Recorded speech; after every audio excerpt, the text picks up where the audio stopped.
Meaning of grasp. Grasp. Grasp. Grasp. Grasp. The word grasp can have several meanings depending on the context in which it is used.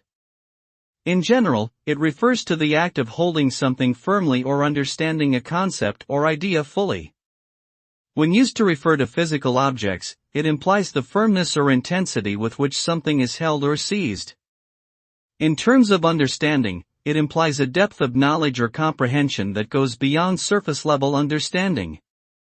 Overall, grasp connotes a strong level of control or mastery over something, whether it be physical or intellectual.